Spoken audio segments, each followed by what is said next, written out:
In standby mode, press the off button. The machine will automatically drain water from the booster. After 30 seconds, the machine will shut down automatically.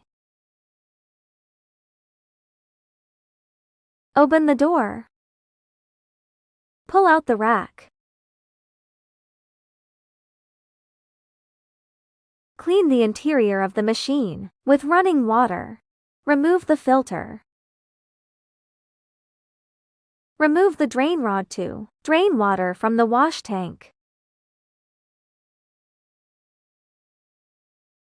Clean the drain rod and filter with running water.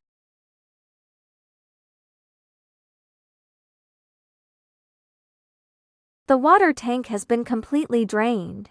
Reinsert the drain rod and filter in that order.